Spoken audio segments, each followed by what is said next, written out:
বুধবার আগরতলার office lane উচ্চ শিক্ষা অধিকর্তার নিকট ছাত্র স্বার্থ সম্পর্কিত 10 দফা দাবি পূরণের লক্ষ্যে স্মারকলিপি প্রদান করা হয় সংগঠনের পক্ষ থেকে। এ বিষয়ে সংগঠনের সচিব কল্যাণ পাল বলেন, ত্রিপুরার প্রত্যন্ত অঞ্চলগুলির কিছু বিদ্যালয়গুলিতে দেখা যাচ্ছে একজন করে শিক্ষক দ্বারা শিক্ষাদান করা হচ্ছে। তাদের প্রশ্ন, একজন শিক্ষক দ্বারা কি করে একটি বিদ্যালয় চলছে, কিন্তু দেখা যাচ্ছে এই বিষয়ে সরকার এবং দপ্তর কোনো ধরনের পদক্ষেপ গ্রহণ করছে না। তাই বাধ্য হয়ে এরকম বিভিন্ন দাবি দেওয়া নিয়ে এই ডেপুটেশনে মিলিত হয় তারা।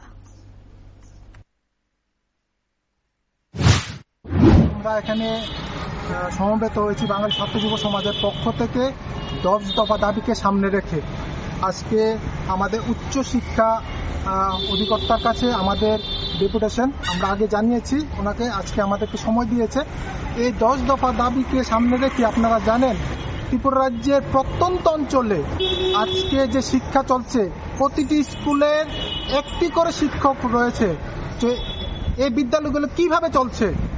আজকে তারা এইভাবে এয়ার কন্ডিশনের রুমে বসে তারা পরিকল্পনা করছে, কিন্তু যে আমাদের পরিকল্পনাটা হওয়া ছিল ব্লক ভিত্তিক, যেখানে যে সমস্যাগুলো আছে সেই সমস্যাগুলোর নিরিখে তারা পরিকল্পনা করাচ্ছিল, কিন্তু আমাদের রাজ্য সরকার সে কোনো প্রকার পরিকল্পনা করছে না।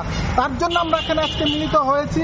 আজকে বিদ্যালয় অধিকর্তার মাধ্যমে আমরা আজকে ত্রিপুরা রাজ্যের মাননীয় শিক্ষামন্ত্রী তথা মুখ্যমন্ত্রীর কাছে আমাদের আজকে স্মারকলিপি প্রদান করছি 10 দফা দাবিকে কেন্দ্র করে।